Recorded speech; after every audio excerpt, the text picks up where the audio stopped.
All right, guys, I am here today with Cara Barton of Fit for Function and Biscuit Nutrition and Alex Rigda.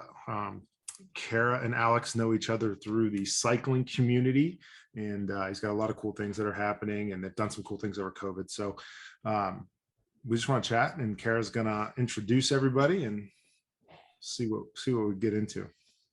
Well, I'm gonna put that right on Alex and start talking about his background. My background. He can do it a lot better than I can. Sure. Yeah, I can start talking a little bit about that.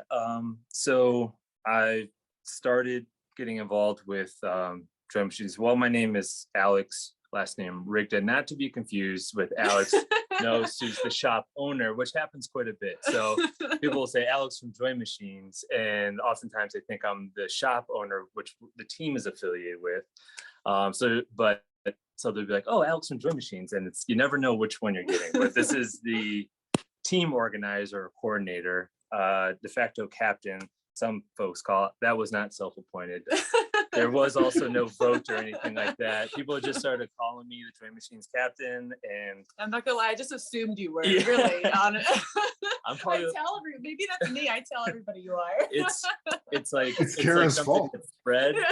I think somebody recently said, teammate Scott's like, you're the most vocal, so you were awarded captain, just deal with it. And so I was like, okay, it's an assumed role. Did they get you a C for your jersey? That's all I want. I should. Like I've been secretly going around the Cleveland cycling community like, yeah, he's totally the captain, guys. Captain. Also, he owns the shop. So much, yeah. Hopefully now that clears things up a little bit. But all the teammates are listening to this like, what the hell? We didn't make him captain. So yeah, no, they pushed me into the spotlight from time to time because I end up doing a little bit of the organizing. Really, the team is made up by a lot of unique individuals who really help, I think, spread the word of Joy Machines. I end up doing a lot more of like the boring work. I do like kit ordering, like our jerseys, and like filling out paperwork to get city permits and things like that, and organizing. I come up with like a lot of ideas, but the team is really actually made up with a lot of really unique people who support my crazy ideas. Mm-hmm. And kind of take that and run wild with it. So they do a really good job of supporting things, around the community and things like that. But I've been involved since kind of like the earlier days of the team since, probably end of 2016, I would say. It's when I started. It was kind of a small team. We were, affiliated with the shop as a handful of folks who were actually first responders who work at a couple of different fire departments in the area, and on their breaks would just kind of get out and ride. And so they kind of started it, and I was a frequent face in the shop. So Alex Nelson was like, hey, you want to come join on the team? And that's, I think, usually, I guess kind of where it starts from there. So how much were you riding at the time? At the time, so I've always kind of had cycling as a, I guess, hobby. I started off, I have a pretty long background of rugby, which I guess you said you played for a few years, or? Yeah, I played in high school and college. Okay. And actually, Phil played in high school as well. Oh, okay. We found out you guys were all rugby players. We're like, yeah. Yeah. So I have no idea. There's a cohort of ex-rugby players on the Joy Machine. So if you're wondering what the team looks like, if you've never seen it, it's a good, diverse mix mash of people and abilities and skill levels and things like that. For people that don't know, and myself included in that, what is the team? Who is the shop? Like paint a picture for us. So what the team? Yeah. So Joy Machines is a shop located in the Cleveland area in Ohio City. They've been around for a little over 10 years. They support kind of like, I guess, more of the urban community, a lot of folks who commute via bike, people who are interested in bike touring, like cross-country touring and things like that. The team kind of was again, an eclectic group of folks who kind of hung around the shop a little bit. And back in the early days of the Cleveland scene of biking, we're involved in what are called like alley cats, which are kind of like in city, kind of like little punk rock racy kind of things, like kind of underground flyers and stuff like that. So that's kind of like where it started, and then staying really connected to the cyclocross community as well. So kind of came up from there too. So did you get started in cyclocross? That's not typically a area where people start racing in. That was where I started. Awesome. And I think that purely had to do with like the rugby background. I had stopped playing rugby after about 10 years. So I started playing in undergrad. And I played 4 years in undergrad, and then I played in a couple of different men's teams in Chicago and then here in Cleveland. And it was just like time to hang it up. It had been 10 years. I was like, just kind of worn out from long seasons. Rugby goes like basically year round. Yeah. So it's like not a lot of breaks. You get a few, I guess, weeks over the winter. You get some lifting in, and then it's spring season again. You got your summer stuff.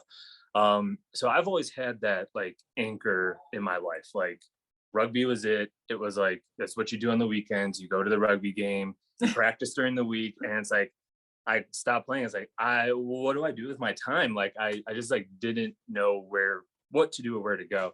And it actually kind of segues to like how I started. As I was on a bike ride, I saw people with like team jerseys and stuff. I was hanging out in their shop.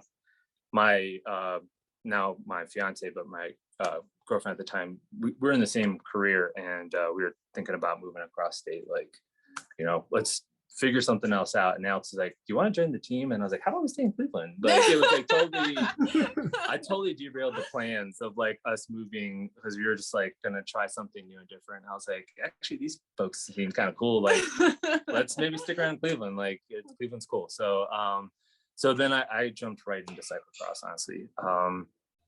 I had friends that were doing it in Chicago.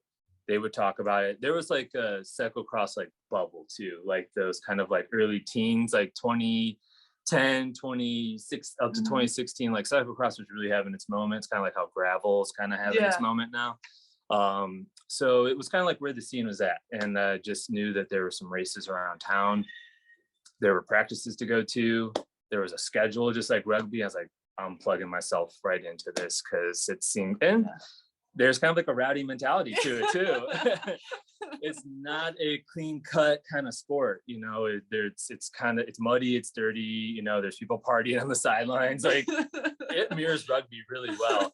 So anybody, I'm pretty sure you guys were the ones that did my beer hand out of the Bike Ohio race. Probably. I think you run the tandem, right? And there's a video of the tandem hand up, which is pretty epic, honestly. It's really special. So you've been so proud of us, Nick. What is this video? They simultaneously, Phil and I both grabbed the beer and chugged it while racing the tandem on a cyclocross at the same course. time. Yeah. So in cyclocross, should we set the scene for what cyclocross is too? Yes. There's probably people who are listening who have never heard of that. Cyclocross is it's a pretty popular in Europe, again, similar to rugby. But basically what it is there's a set course, usually on kind of an off-road type of course, a lot of like parks, grass areas, fields, anything that has kind of like unique kind of features to ride over that's not like pavement. So usually the courses are about 1.5 miles long. You knob your tires on your road bike or ride whatever you got, show up. And that was the cool thing about it too, is, reduce barriers into like getting it, like, what do you got in the garage, just bring it out, come ride around this thing.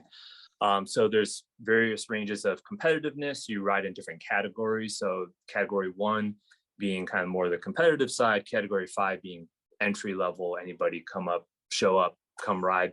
It's a 30-minute race. It's based off of the leader of the course.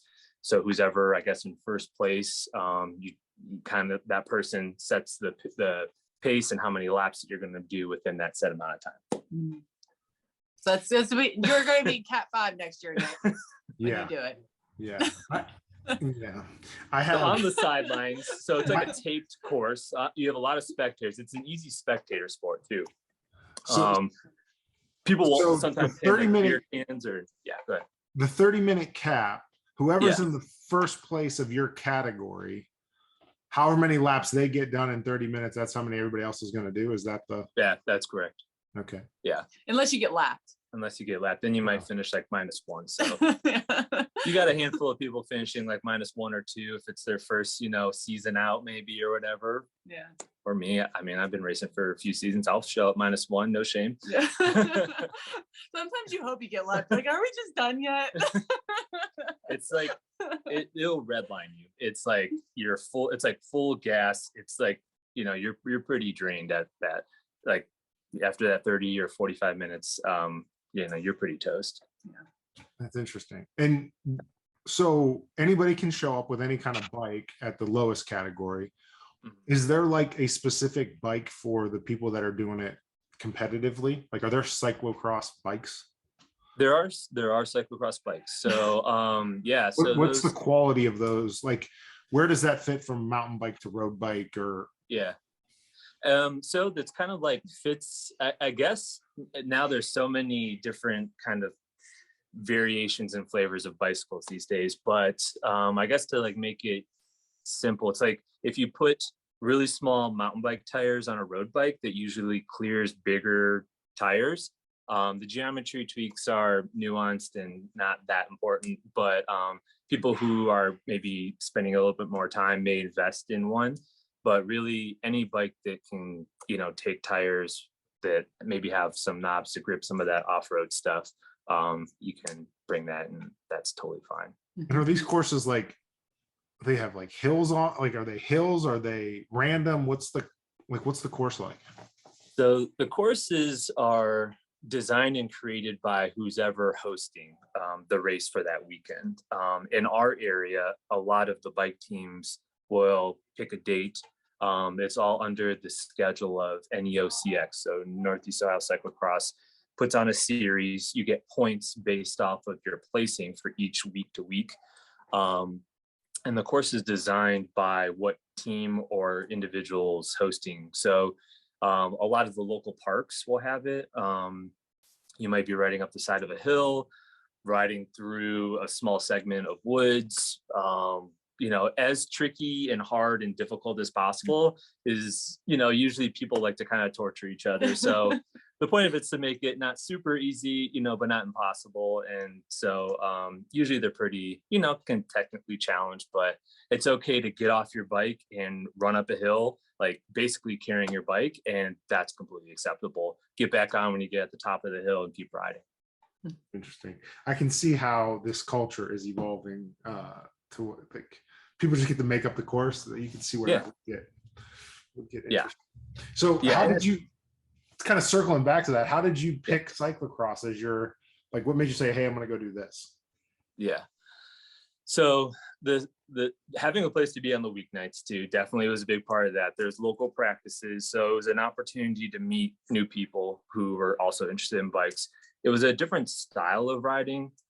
So I was used to, commuting on the roads, doing road rides. This kind of got me off the roads. I mean, sometimes it's just nice to get away from cars, get off of the, roadways and go ride, completely different. So it brought in a lot of new difficult challenges in terms of learning a different type of skill. It was an opportunity to meet people.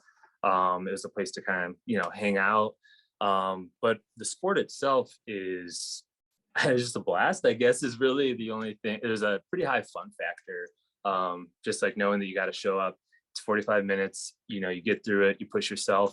And the fun part is week to week, when you get the same people showing up who are part of the series, you may have a season where you're battling back and forth with like a handful of folks who are kind of in a similar skill set. So, somebody may show up, they may get you one week, and it might be your goal to try to get them the next week. And when you have somebody that you're riding next to and competing, and you see those points being tallied throughout the season, and you're like, oh gosh, I'm actually not doing too bad, and I'm only 20 points behind so-and-so, and they I thought they were way ahead of me. And it gets actually rather competitive to just in a friendly way, to just kind of maintain that competitive spirit a little bit. Yeah, well, just a big crowd of folks that come out. Being on the sidelines is just kind of experiencing it through Cara and Phil. You can tell it's a tight-knit community. Like it's it seems like everybody knows everybody type of a thing. Yeah, and that's the cool thing. You see a lot of the same familiar faces. Again, people who you may not even race in the same category with, but you may learn a lot from them. You like watching somebody who's a category ahead of you take a turn or learn how to dismount and remount efficiently. Pick a line that makes them really fast. You're like watching their lap times and like, how is this person doing it? What's made them advance through the series as well as they have. So you do get a chance to kind of meet people, ask questions, talk to them a little bit. But really, it's awesome when you see new people showing up too, like somebody who's showing up who's clearly, not on a dedicated true cyclocross bike, but just decided, whatever, I'm going to go see what this thing's all about and show up. Like that's just as awesome. And if they show up and they take a hand up and you know what I mean, or whatever, and they just get through it, that's all like, it like gets you like hyped up too, just to see like new people trying it, seeing, them trying to get through the mud or, their bike breaks, they have a flat tire and now they're running the last lap, whatever. It's like, it's all a laugh too, but it's a hard workout. So. Yeah. Well, it's interesting because, hindsight, it would have been fun to have you in. We just filmed one with Aaron, the gym owner at Seatown there. And the whole, I don't know, say the whole episode, but the whole podcast was basically revolving around community and how important the community is. And that, I think that is what makes things special. So it's interesting. Well, let's not derail it. Cara, you had mentioned that I was done something over COVID from a community standpoint. What exactly were you guys referencing in regards to the bike cycle community? Turbo gravel. The COVID-friendly gravel race. So let me preface this by saying, when COVID hit, I think it was just 1 year that the NOCX canceled. The Cleveland area cyclocross schedule completely dissipated last year of 2020, which caused a lot. I mean, there was a lot of different emotions with that. People who still wanted to race would go to either Pittsburgh or Columbus or Cincinnati or so. But from that, I mean, I think that's kind of how you were already running turbo gravel for the past 5 years, but I think especially as some of the races were starting to get canceled from COVID, ones like turbo gravel was really able to pick up some speed. So it was actually started at the beginning of COVID. So there's been five events over the past, I guess now a couple of years. So I guess I realized how much people had kind of depended on having these events to look forward to and work towards. And it wasn't even just the cyclocross that was shutting down. It was all the big gravel events. And, I think that's hard when people are looking at the months and, the remainder of the year. There's a lot of uncertainty. There's like a certain sense of familiarity, just kind of gone. And I could tell, people who maybe not necessarily connected to the team specifically, but I know a lot of other people on the fringes of the bike community too, who I could see were just, didn't have that anchor, I guess. And so I talked a little bit about it with the teammates and kicked around the idea of coming up with a virtual event series, basically using a planned route. You can use a GPX file, which people can load up to their bike garments or bike computers and use a 30-mile route on, different back roads that probably are unfamiliar to a lot of folks in the area. Get people out and then upload their times to a virtual platform called Strava, which allows us to kind of track the times where they started and finished the course. And then had the admission to enter into it be receipts of local small businesses. If you support a local business, buy a cup of coffee, a donut from so-and-so who's got a shutdown dining space, send me the receipt, and that's your entry into the race. And then we set up categories just like there would be for other race events. And then people really look forward to having that.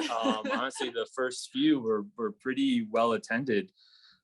People had mentioned like seeing folks, passing by, like doing the turbo course, which was really cool to hear. And it got competitive too, which was cool. But we crushed the tandem division. How many people were in the tandem division, Cara? Phil and I. I may have added the tandem just specifically for you. I literally, when I saw it, I screenshot it, sent it to him. I was like, I feel like we're being called out. Now we have to do this. You have to participate. Yeah. Well, so you created this course, and everybody could download the course basically. So you had to go do it at the same spot. Same spot. Yeah. Strava does that anyway, correct? Like it ranks. It marks like a segment. So there's like a start point and end point. Yeah. And we would use basically the course as one log segment. So locally, if people are using Strava, you can run down like, Main Street from this light to that light. If you can get it, fast, you get a medal. It's all through this virtual platform called Strava. So basically we did the whole, 30 or 40 mile route is like one long segment. And when people finished the segment, it gave them a ranked time. And then we separated and organized it based off the category that they entered, and then mailed out a lot of prizes. The shop was really great in helping us put together some prize packages. We had some nice sponsors who were involved as well. So people got a lot of care packages, which is nice getting something in the mail. Yeah, I got super excited. Yeah. We got matching America gloves. Wait. You gave Cara and Phil a prize for winning the tandem division? Well, they got first place. We got first place. We destroyed the tandem division. I've come to the conclusion that Cara and Phil do tandem just because they like winning, and they don't have to compete against anybody. We don't like coming in second. Yeah. But I only come in second because I'm in the back of the tandem. So it's pretty epic to show up to the cross race on the tandem, which is pretty awesome. There's no tandem division in NEOCX, but you show up, you did it, and the first one we signed because there was no tandem division. We signed up as a fat bike, and we're like, we're not fat, we're just big boned. I just love the funniest moments on a bike I think I've ever had. There was so much mud that day, and that tandem got so gosh darn heavy. So at one point we stopped to try and kick some of the mud off the bike. And you remember all the walnuts that were on the course? Yeah. At one point, Phil thought if you put a walnut into the bike, it would take the mud and like shoot it out. The walnut just got stuck in the tandem. I saw the damage of that bike afterwards. It was so bad. I had definitely been put through the ringer, but we just happened to run into each other at the Barry Roubaix. Yeah, I was like, oh my God, it's Alex. And I saw the tandem. I was like, oh, all right. And you're like, yeah, you guys are doing like this. I think you said like, oh, you're doing the 60 mile. I'm like, no. So we're doing the same race you are. That race is called the Psycho Killer. So it's 100-mile gravel course. It's not easy. Like 30 miles of it's like in sand. Yeah. Like it's not even gravel. It's just like ankle deep sand. I don't even know how you lug that thing through the woods of Michigan in the sand. It's amazing. But well, unfortunately, we did 107 miles because we went off course for a little while. And had a loop back around. Impressive for sure. Yeah, I was happy there was some beer at the end of some beer sponsors for that race. Yeah. So anyway, about turbo, but yes, the tandem, you cleaned up in the tandem category. Turbo was a lot of help from a lot of different people. The Ohio Gravel Grinders community, Ray George, he was really helpful in promoting the event. Some of the local event coordinators too, Black Fork Gravel Grinder, the Funk Bottom folks, the Facebook groups who all ride gravel in the Ohio area, they all kind of passed it around. The Strava group, grew to a decent size. So yeah, I mean, there's been a lot of different versions of that. And I think it was hopefully helpful for some of those folks. Even now that even gravel races are back on, we've had, requests to do more through the winter. So that was the most recent one with the tandem, was Gravel 5 charity drive, which was we took donations to the Cleveland Food Bank as entry into the race. And so that was a decent turnout too, which was cool. That was, I really liked the fact that the entry was to a local charity. I thought that was very unique. I haven't seen something like that before.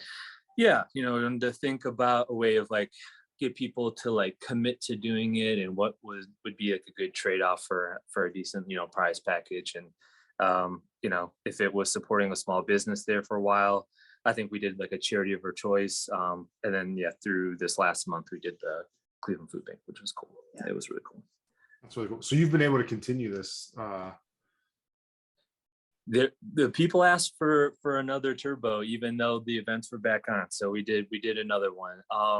The goal would be, to hopefully transition turbo, and this is, I guess, my vision, doing something in person at some point, when it's safe to do so, and bringing it to a, I guess, wider audience.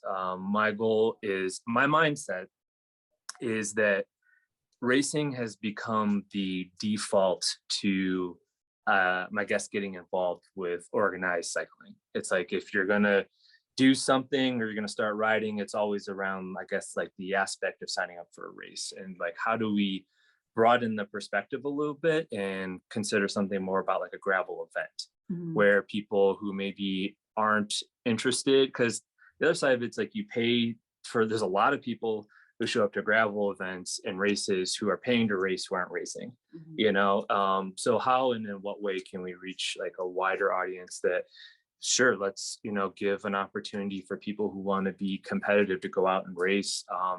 But how about all these other folks who are maybe working out or exercising for the first time, or don't know what it's like to ride your bike off like in gravel roads? Like, what does that mean? You know what I mean? Or maybe, you've never rode in cold weather before, you know what I mean? If you have a group of people to go do that with, and the barriers are low, how can we get more people involved and help them feel included? So there isn't just this like spotlight on the people who are standing up on the podium. A race like where we met, we crossed paths, Roubaix, there's 3,500 people that go to that, and absolutely the people on the podiums deserve recognition. They're very talented. Very talented people who work extremely hard. I've been passed by the front couple packs of like the 65-mile race, which is like the more competitive one. I mean, those people put in a ton of work and totally deserve a lot of recognition. But there's still a couple thousand people, who maybe, how do we kind of include those people as well in some other type of way, or give them a type of experience that's worthwhile, or at least they're, worth the entrance of admission, So that's kind of like where I'd like to take it. Yeah. And there's on the other side of things, kind of like what we were saying earlier. I mean, there's also something very special about, being, how was that, 5 hours from here? I don't remember how far that drive was, but being, up in Michigan and still running into your Cleveland cycling community, be like, hey, we're all made both bad decisions. So I met people from your team I didn't even know were on your team. So like we would be on the course and like our machine kits would be popping up. We're like, oh, who are you? we went with about 10 or 11 folks. We actually had a couple people who technically aren't on the team, but got in on the kit purchase. They're friends of mine, rugby. Okay, I think, was it a husband and wife? Yeah, they're a couple. We ran into them at one of the aid stations. Yeah. So he's a rugby friend from Chicago, who I got him in on the kit ordering, because I knew he'd be going. I was like, well, you might as well look the part. Might as well rock the jersey if we're gonna meet up in Michigan. So he got involved too, which was cool. But yeah. That's pretty cool. So and again, it's kind of front of mind and something that I'm interested in, but this idea of training or exercising for performance versus health. And it kind of, when you were mentioning that you're trying to get more people involved, that's kind of what came to mind for me. You got these people that are super competitive, right, but I think you're also going to have you're going to have a mass of people that are getting off of their home exercise bikes and their Peloton bikes that are looking to continue the fitness journey, but maybe don't have a community or a place to go do that, right? Like, I don't know. I'm not super excited about going to do road cycling, right? Because you got to buy I have a decent bike, but you got $1,500 just to play the, to kind of sort of play the game. And even then you're not really playing. So how do you get the average person that is just looking for something besides a 5K to go do? Yeah, that's a good question. And I don't know if he's going to end up listening, but I got to bring up one of our teammates, Bill, as an example, who I have been sharing his story so much because it's super awesome. But he's somebody who decided to get a Peloton beginning, I'm sure, quarantine, maybe even beginning of 2021, and just decide, like, let's get a real bike and get outside and see what that's about. Talking about going from exercising for the first time to winning the Turbo 5 men's open category. Oh my gosh. And dropping 70 pounds. Wow. And that's exercising for his first time in his mid-30s, Yeah. I want, like, that type of stuff gets me pretty excited. Because not only that, but like, now you got like a couple dozen built-in friends by like coming to just join this team. So like, where do you make your group and your community? Like, what's your home base? And it can be like an event you sign up for. And there's tons of community events that don't have that kind of like $1,500 price tag where like you got to get like the new bike that came out and then drop, the entry fee, the cost of lodging, the gas money to get there, but in our area, we have what's called the Cleveland Slow Roll, which is a great group of people. They meet out on the east side, talking like a couple hundred people rolling out on their bikes on a Monday night. And it is, tons of people from the community show up. The location can change from time to time, but it's a pretty standing group that if you're looking to just like it's like outside of cross season, you're looking for a place to go ride. Those types of things are awesome. And also advocating for the local bike shop. A lot of times those places are great hubs for people, asking the questions like, where do I go to ride my bike? So we do the Alex N organizes, maybe every other week or once a month, he at least tries to organize a coffee outside ride, which is, I'm sure you probably, if you are following the shop or the team on Instagram or whatever, that's a community event that's posted usually like the week out of just being like, we're going to go ride our bike. Now there's like usually a disclaimer. It's like, moderate pace, we're not going to hammer it down, Euclid Avenue or anything like that, but it'll be, it's a good workout, 25, 30 miles, you have a place to stop, grab a cup of coffee, meet some new people, and then ride your bike home, and show up with what you got. There's a saying in cycling, like, ride what you brung, you know what I mean? You don't have to have the new fancy equipment, like ride whatever's in the garage. If you got to put, pump up the tires, grease up the chain, like, get that done, and then just like get out and ride. And there's a lot of places I think that could use that promotion. Yeah. I'm almost thinking like, if you sign up for a running road race, there's the competitive 10K, 5K, and then there's the 1 mile fun run. Could you somehow create, an event that people could train for that was, I just signed up for, what's that first race in March or April? Black, is that Black Fork? Yeah. And I did notice on the registration, like there was the women's open event, but then there was also just a 34-mile just ride.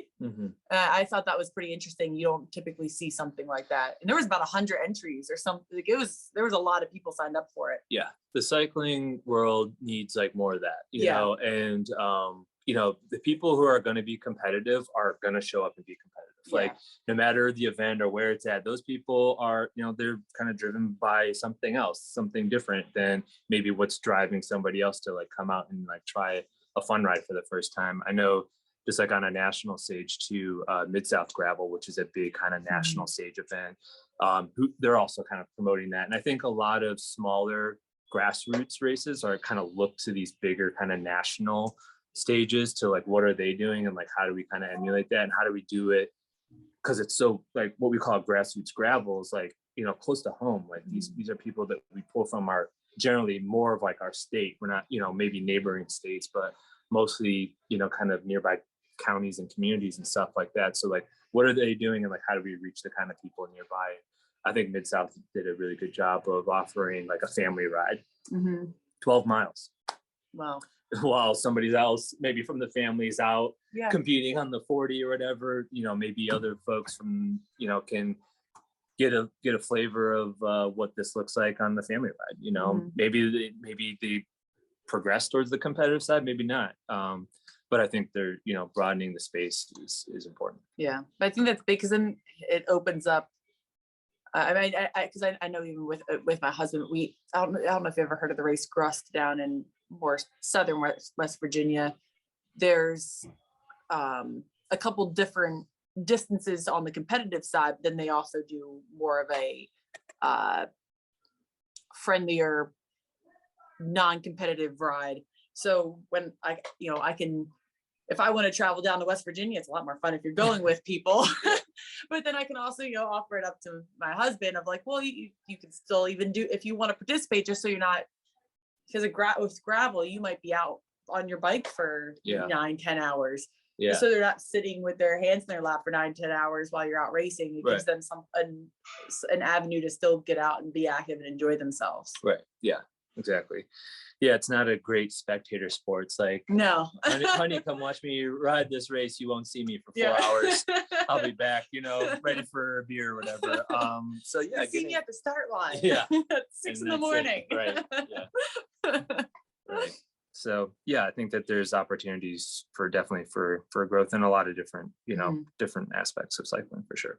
But I think cyclocross, gravel, mountain all do a very, very good job of keeping that community.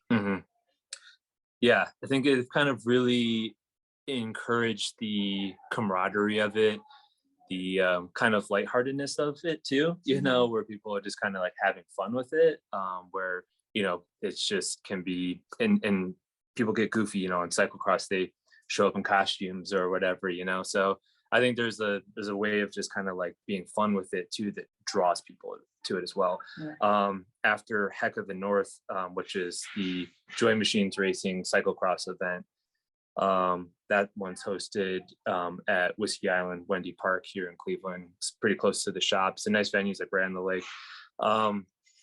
But you know, some other race promoters ask like, how did you have like a successful event? And really it's like we put the focus on people who were, you know, showing up for their first time and like entertaining people who were there to spectate, and that just drew in a lot of people. You know, we promoted it with, you know, on social media a bit, but really it was about kind of creating an environment that was really just fun, you know, and then again, the teammates did an awesome job of like making it their own. Everybody kind of then brings their own creativity to it as well. So I know I get like credit for organizing, but really there's so many people and captain and shop owner. But so many people on the team bring in their own like creativity to it. So I think when you create like an event or a space, you know what I mean, that people like feel connected to, it's like, well, I'm gonna show up with my waffle maker and like give waffle hand ups, you know what I mean? Like that wasn't my idea, you know, that's somebody else on the team. So I mean, there's a lot of different things that people bring that's like funny or weird.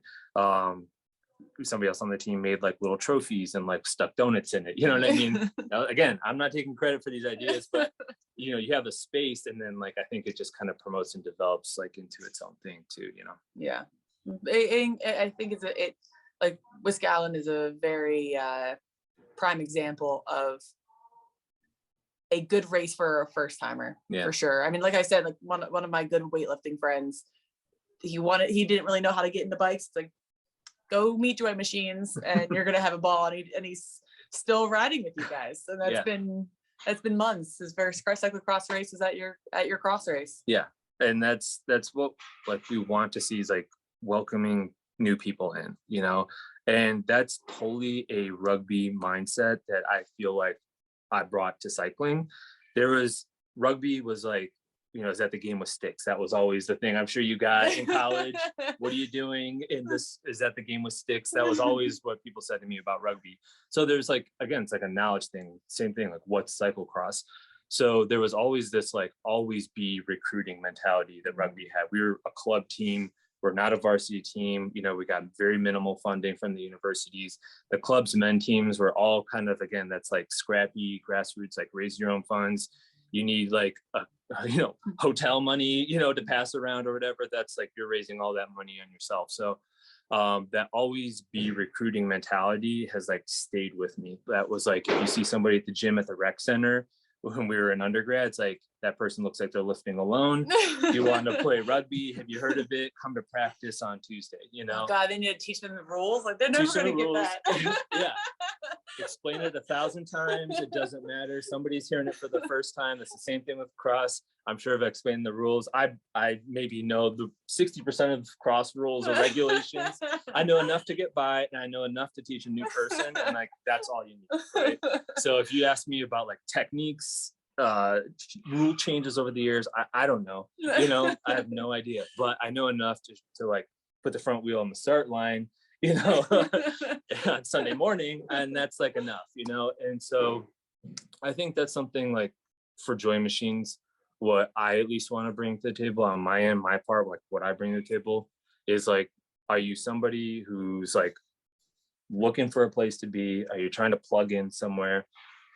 Cyclocross, practices are a great place. Like, show up, this is the time, this is where we're going to be, here's the schedule. And shop rides, community rides, coffee rides, slow rolls, it's a place to be. Show up, there's going to be a familiar face there, I'll be there. That's always like the one thing to come find me, I'm the person, whatever, if you're unsure or feel a little uneasy. And I think that kind of always be recruiting mentality brings in new people, because we want to have an open door. We want to bring anybody who's just willing to ride a bike to the team, or at least there's friends of Joy Machines too. I always say not everybody has to put on the kit, you know what I mean? Not everybody has to show up and race too. I mean, it's okay to have friends of the team. Like, if you like us enough where you want to show up now and then for a ride, like that's cool too.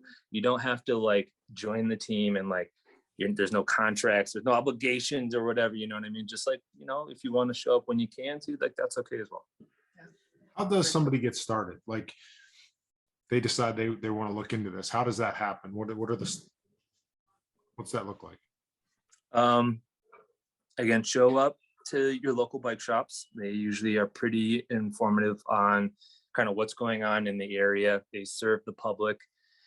They're kind of a gateway to the cycling community of wherever you're at, wherever you're listening to this, if you're just outside the Cleveland area too, find your local bike shop, see what's going on near you. They usually have some pretty good insight into what's going on there.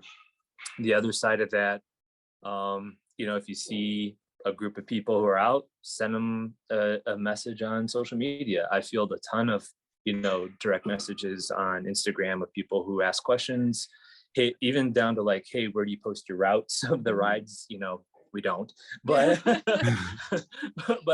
I'm happy to answer those questions too, but I think like reaching out sometimes to, and just kind of, asking around a little bit. I know it's kind of ambiguous, but it is, there are some starting points at least, there's tons of groups too, that again can be places to, just ask around, and, you eventually find your way.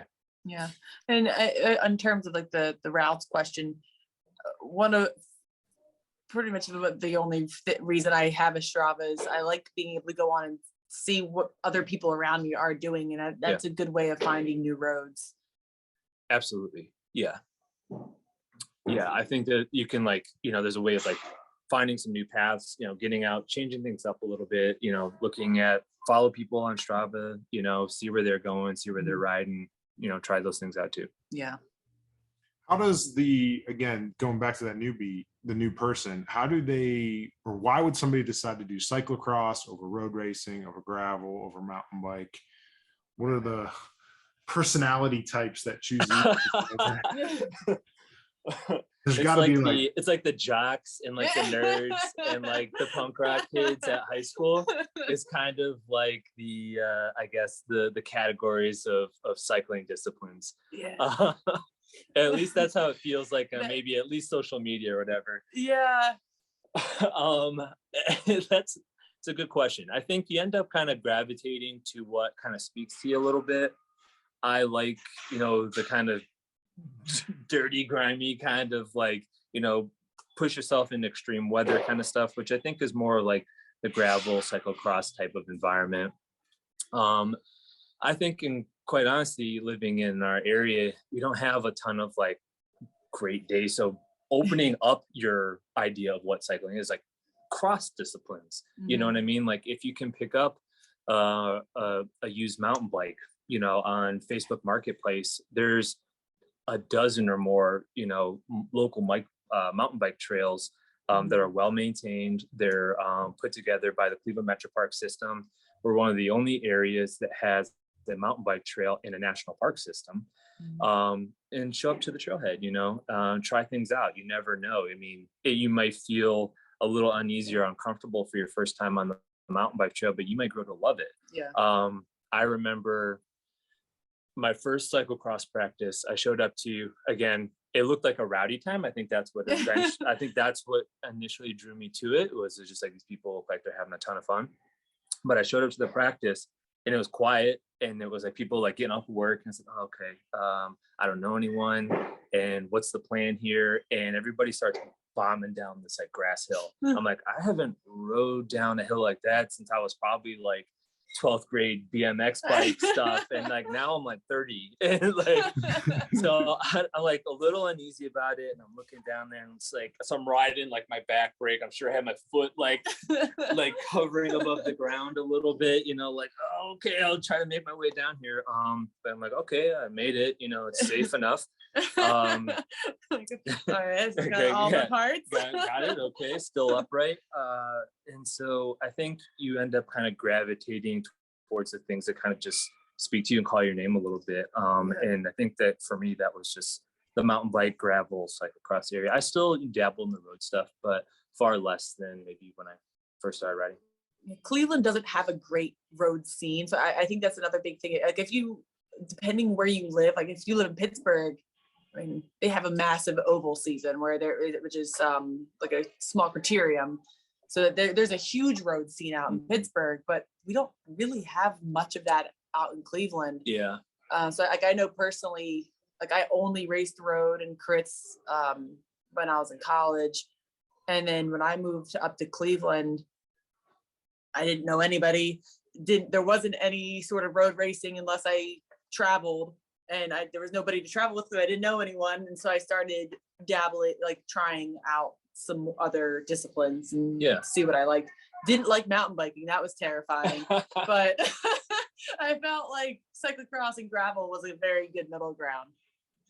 Yeah, unfortunately, our criterium series folded maybe a couple years ago, at least before the pandemic. I just don't think it was well attended for some reason. Or see the one down near Hudson is back up this year. Oh, good.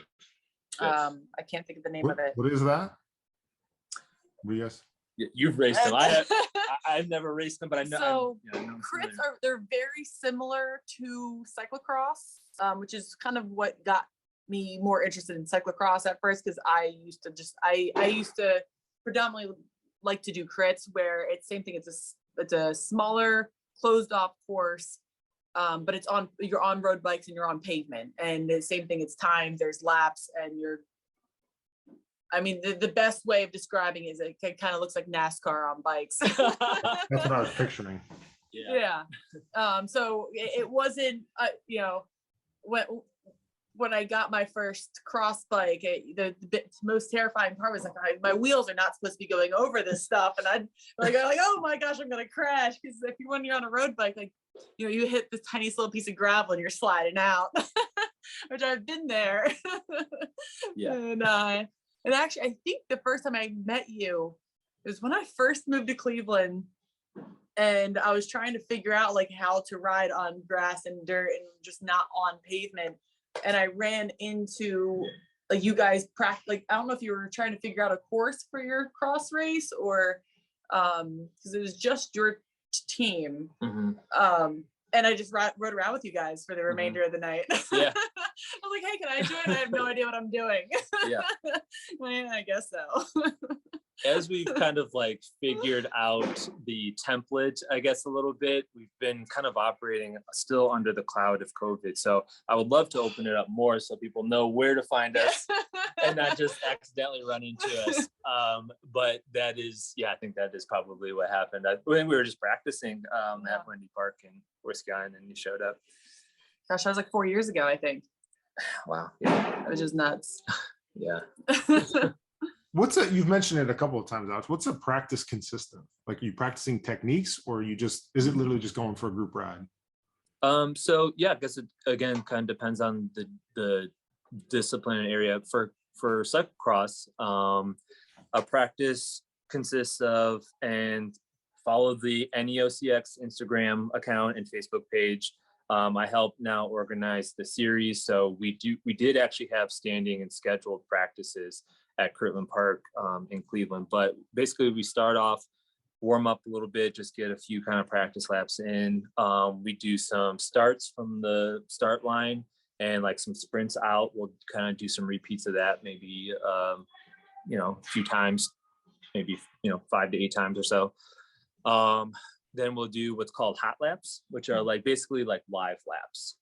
Try to pick a partner that's like at your pace and just kind of duke it out for 15 minutes and then take a break. And then you're like ready to go home usually. And then everybody has to talk himself into doing usually another round of that. And usually try to go a little bit more, maybe like 20 minutes. And then by the end of that, we like to just kind of stop and say like, what was tricky? Where did you find it to be kind of hard on the course? And then we might just do kind of practice turns on like taking a weird, awkward turn. How do you pedal out of something that feels like you're going to fall over, when you're taking this turn? Like, how do you handle your bike? How do you brake through something? How do you learn how to not ride your brakes and just trust yourself? So we may just kind of take some turns doing that. And if there's one thing that kind of stands out to me, and I'll give a shout out to Jay Ganser on this one. And I've said this to him and I told him this too. My first cyclocross practice that I was talking about, where I was, riding down that grass hill, and I was like, oh my gosh, what am I doing? It was at the end of the practice, and there was this uphill switchback. So that means like you're going uphill, and as you're going uphill, you're like turning left, which feels very awkward because you're like working against gravity, right? It's like you're kind of like, feels like you're falling backwards while you're turning. So I couldn't come close to riding that at all. And I just was like, I got off my bike, I walked it, and then I just kind of got back on. And at the end, a couple of people were like, yeah, that's kind of tricky. And we were going over there taking turns, and I was hanging in the back. And I was just like letting people go through, and I'm just like giving thumbs up to people. That's good job, doing great. Started getting the waffle maker running. I'm plugging in the waffle maker for sure. I started up the car. I got drinks in the car going. So I'm just hanging back, and I don't know anyone. I don't want to look like an idiot falling over. I'm like nervous. And Jay Ganser, who I emailed, is just like a cold call. Basically, is just like, hey, I heard you are involved with this in some way. Where do I go? What do I do? And I was hanging back. He's like, oh, give it a shot. And I was just like, I'm just watching for today. He's like, try it out. And I was like, so I was really hesitant. And he said like really simple sentence to me. It's just like, you belong here. Go ahead and give it a try. And it was just like, I had never not really felt like I not belong somewhere. I had been part of rugby for so long. It was like that was my home, and that was in something that was like, I'm like twice the size of these guys. If you haven't seen me in person, I'm 220 pounds. Like the last thing you would call me is probably a cyclist, So, he's like, you belong. And I was just like, all right. And it was a very Jay statement. Yeah. It was just like totally like, it was just like, it was like a very kind of like push me and just kind of like go and do it. And I'm sure it was sloppy, but you know, I did it, and I did it with like, 10 people watching me. Didn't think anything of it or anything like that. Obviously it was all, all me internalizing everything, but that has been my platform since that, hearing those words, it's just like, and if I feel like people are a little bit uneasy, I may pull that out. I steal that from Jay from time to time. Like, if I see somebody's a little uneasy, I'm like, you belong here, you're good. Like you showed up, you know what I mean? Like this is what's important. Be awkward, fall over, whatever, figure it out. And that really changed my perspective on trying something new for the first time. It's like, we're adults now too, you know what I mean? So it's just like that kind of like trying new things stuff is I think awkward for people. Maybe you haven't been in that situation, before or in a while. So that's just something for me. And I think that's a place. Practice is a great time to just kind of bring people in and I guess kind of share those types of statements with them, Yeah. And a better way to meet them too. Right. Yeah. That's an awesome story. I mean, I think we're talking cyclocross, but pick your activity, whether it's career or going to meet a new person or relate, like figuring out how to get over that obstacle of learning new things, and whatever it ends up being, it's figuring out how to overcome that challenge is cool. So yeah, if we get more people to step outside of that comfort zone just a little bit, right, and try new things, that's the extension there is awesome. Can I share? So I'm a counselor. That's my 9 to 5. I'm a mental health counselor. And one of the things that you said is something that I share with people a lot. I guess if you think about it, like what stretching your comfort zone looks like, I always talk about it as like kneading the edges of the dough of a pizza ball. Like you ever like make pizza at home? You got the like pizza dough ball in the middle. I worked at Papa John's for a while. Okay, so you know the techniques. If you go too hard, too fast, the dough rips, right? The gluten in the dough doesn't like stand up to the elasticity. It's like a shock, right?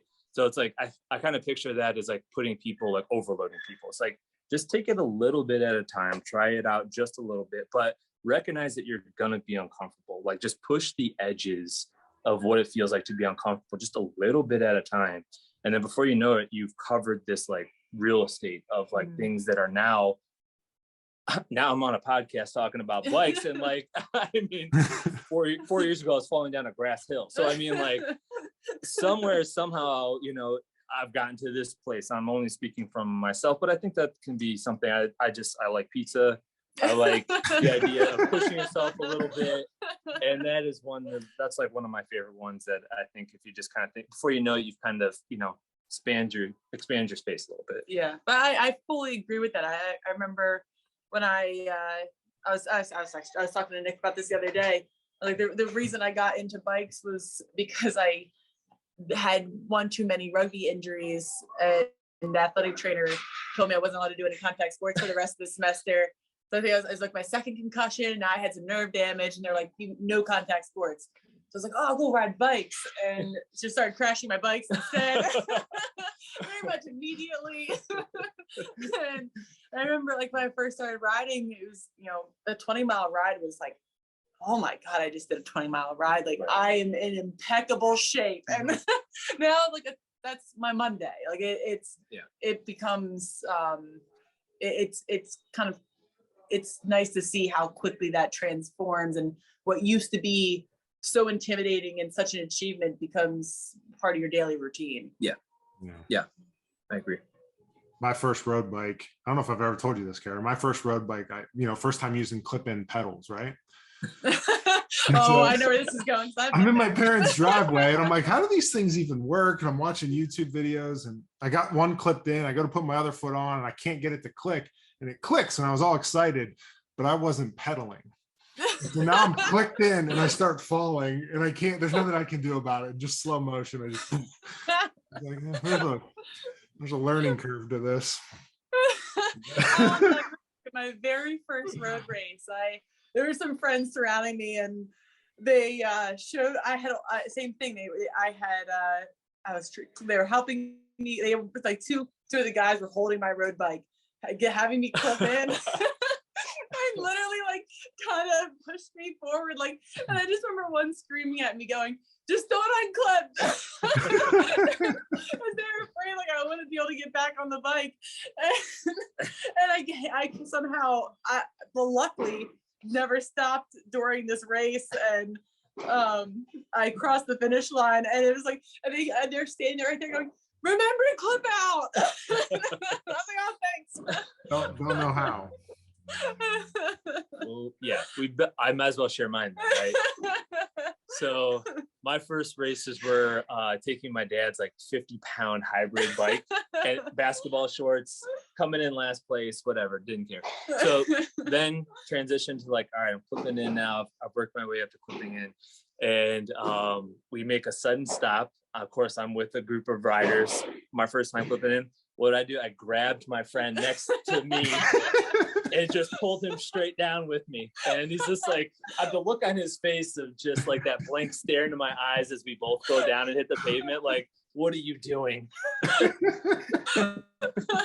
You did this. You did this. I thought we were friends. Yeah. And I'm just like slowly apologizing as we both fall to the ground. Did you at least fall into him? Yeah, I'm sure it was like a nice, yeah. It's such a slow motion fall too. It's not like real life falling. It's like right. I remember being on campus at WVU, coming to an intersection at a stoplight, and just I don't even know if I just didn't think about unclipping, but just falling over. And it was just like, so like all these cars around me, like, oh, everyone just saw that. It's good though. Yeah, everyone's been there. Yeah, everyone has. And that's why it's important to just show up and just try it. Yeah, because we all have those stories. And, yeah. And people like sharing. Also, like my friend that did your races, his first cross race, I think it might, I can't remember if it was the following weekend or a couple weeks after, was when my team's race was out in Pittsburgh, and I was like, oh, you gonna come out to Pittsburgh now and do our race? He's like, I don't know if I'm quite ready to drive out to Pittsburgh to come in last. I'm like, no, yes you are. Like that's how you grow. That's how you go. You have to go start traveling to come in last place. Yeah, that's always that's like the famous thing to say if you've been at the back of a race, is like everyone always says, remember that you paid for this. You decided to be here. Yeah. Well, I'm glad that too, like the culture of kind of being like a little, I guess, uncomfortable or weird in those spaces have been adopted under that idea of party pace. I don't know if you've heard that. Yes. Party pace is like the new thing to kind of like say or quote, I guess, popularized by Pathless Pedals, a cool YouTube channel. I guess the non-competitive side of cycling is what he kind of talks a little bit about. But that idea of party pace, I think more people are kind of like embracing that a little bit, which is just like, whatever, I'm awkward, maybe not fit, or this is hard as heck, whatever, Yeah. I think it kind of gives people like permission, just kind of like goof up a little bit. Yeah, I think it's definitely very important to have as much fun as possible while you're out there, because it at the end of the day, it's going to feel miserable. But as long as you're gonna have a lot of fun. Yeah. The very first tandem race Phil and I ever did was Hilly Billy down in West Virginia. I don't know if you ever got to experience that race. Not yet, but I've heard a lot about it. I put a bunch of candy in his back pockets, just to mostly also mess with him, so I can reach in and like eat candy, right? During the race, and we fell into the biggest mud puddle, probably about 10 miles in, and all of our candy just got destroyed and it filled up with mud, and it was just like, oh damn. There we go. If you ever find me on a gravel race, I'm the one that always has way too many bags on the bike, because my bags are full of snacks. So if you ever run out of snacks, you find me, I have what are the frozen like PB Uncrustables? Oh, I usually got like a stack of Uncrustables. Find me, I got plenty of snacks. I got enough for like many people. So. I was down at a race. One of the every once in a while I show up with my own bike and race slightly more competitively. And I was down in a gravel race in North Carolina, and this kid comes up next to me in a Case Western kit, and I was like, oh shit, like Cleveland, like, and he just looked dead to the world. He looks over and he's like, is there any chance you have any food? And I was like, oh, you're obviously not from Cleveland if you have no food on you here. I'm like, what do you want? I got gummy bears. I got stack of snacks. Yeah, find a Cleveland person, I guess, if you're on the race and struggling a little bit. We got our snacks. At least find a Joy Machines kit. Yeah, we got you. I do for sure. Oh man, well this was fun. I'm gonna have to wrap it up soon. Is there any kind of last I wish we'd have got more into the mental health side. We should do that again. Yeah, part two. Whether it's goal setting or attitude change, that would be fun to talk about. Yeah, I'd be happy. It'd be a different podcast, but yeah, it would be an interesting one for sure.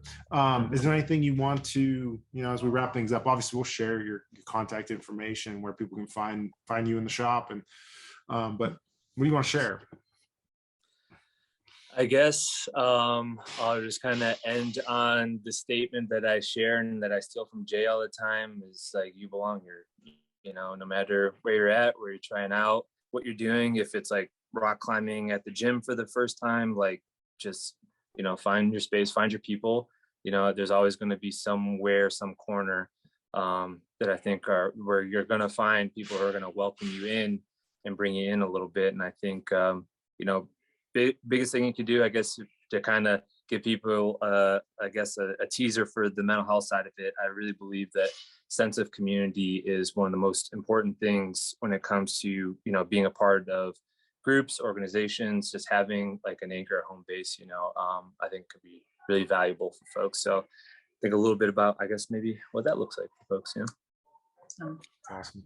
Well, hey, thanks for coming. We're going to do it again. I appreciate it. Yeah, thank you. Thanks for having me. You see your room get darker and darker, Nick. I know I didn't plan the lighting correctly. The sun is going down. No, really, my wife has a girls' dinner, and if I disrupt that, it'll be a problem.